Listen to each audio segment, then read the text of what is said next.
अभी मुक्तेश्वर आनंद जी महाराज कह रहे थे कि कुंभ में जो भगदड़ हुई उसके लिए योगी सरकार को इस्तीफा दे देना चाहिए। हम तो कहते हैं कि ऐसे मुख्यमंत्री को कुंभ पर्व रहते रहते इस्तीफा दे देना चाहिए, ये नहीं है पद के काबिल। अल्प ज्ञान है, अल्प बुद्धि है। और क्या ये जवाबदारी केवल सरकार की है? क्या ये जवाबदारी केवल योगी जी की है? करोड़ों अरबों रुपए उनके पास में भी एकत्रित है, तो क्या उनकी ये जवाबदारी नहीं कि अपनी ओर से महाराज कुंभ में कुछ टेंटों की व्यवस्था करवा दें, कुछ हॉस्पिटलों की व्यवस्था करवा दें?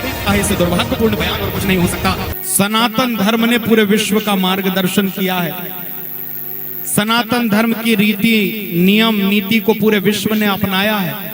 आज देखो प्रयागराज की भूमि पर जो विशाल महाकुंभ का आयोजन हो रहा है महाराज, 144 वर्षों के बाद 12 वर्षों में कुंभ जो लगता है महाराज, पूर्ण कुंभ जो 12 वर्षों में होता है वो 12 वर्षों के भी महाराज 12 बार बीत जाने पर 144 वर्ष होते हैं। और 144 वर्ष वाला महाकुंभ हमारे और आपके जीवन में आया है महाराज। इसके बाद भी यदि हम वहां जाकर के त्रिवेणी में गंगा जी में डुबकी नहीं लगा पाए तो मुझे लगता है हमारे से ज्यादा महाराज दुर्भाग्यशाली कोई नहीं हो सकता।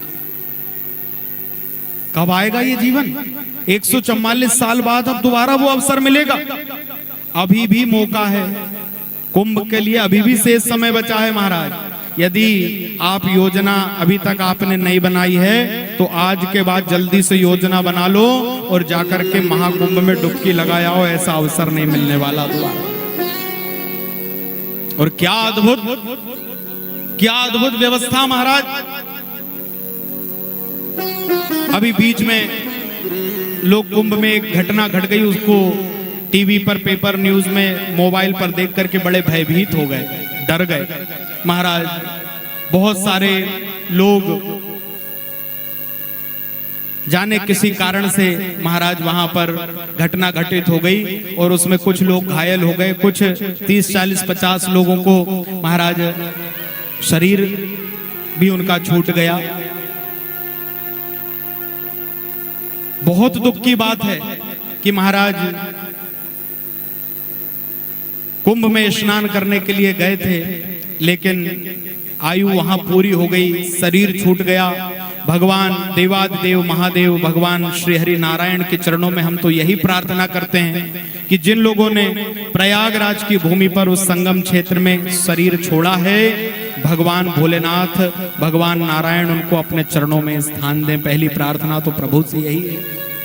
और जिस परिवार ने महाराज अपनों को खोया है, भगवान उनको इस असहनीय दुख को सहन करने की शक्ति प्रदान करे।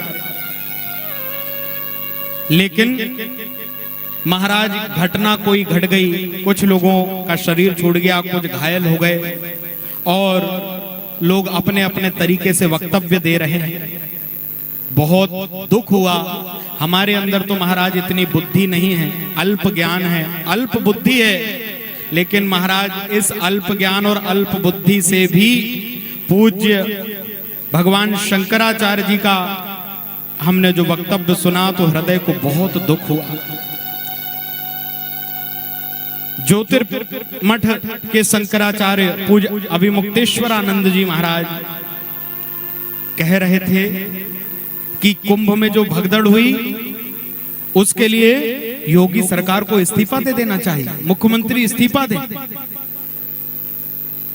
अरे हम अपने घर में 150 लोगों का एक छोटा सा आयोजन करें तो उसके लिए महीनों से व्यवस्था करते हैं, कितनी प्लानिंगें बनाते हैं, तब जाकर कहीं 100, 200, 500 लोगों का एक कार्यक्रम महाराज महीनों की प्लानिंग के बाद पूर्ण कर पाते हैं। प्रयागराज में जो कुंभ मेला भराया है वो कुंभ मेला 100, 200, 500 का नहीं महाराज, मौनी अमावस्या के दिन वहां पर 10 करोड़ लोग एक साथ पहुंचे उस स्थान पर गंगा मैया।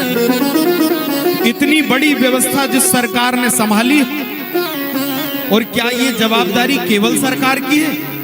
क्या ये जवाबदारी केवल योगी जी की है? भगवान शंकराचार्य जी के भी महाराज अनेक शिष्य महाराज इस धराधाम पर हैं। करोड़ों अरबों रुपए उनके पास में भी महाराज शिष्यों के द्वारा एकत्रित है। तो क्या उनकी ये जवाबदारी नहीं कि अपनी ओर से महाराज कुंभ में कुछ टेंटों की व्यवस्था करवा दें, कुछ हॉस्पिटलों की व्यवस्था करवा दें? सबका कुंभ है, हर एक हिंदू सनातन धर्मी का महाकुंभ है।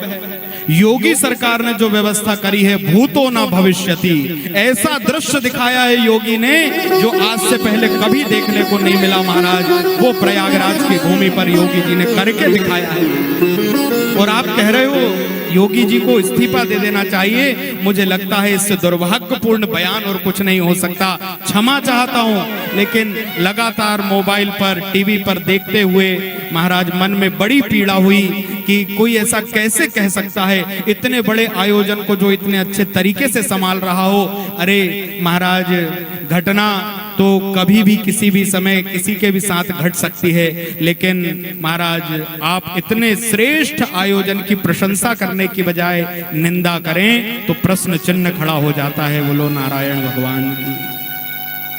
आपसे निवेदन यही करेंगे कि महाराज, ईश्वर ने हमें मनुष्य तन दिया है और जीवन में यह अवसर दिया है, तो प्रयागराज में जाकर के 26 फरवरी के पहले पहले एक बार डुबकी जरूर लगा लेना, महाकुंभ का स्नान जरूर कर लेना महाराज।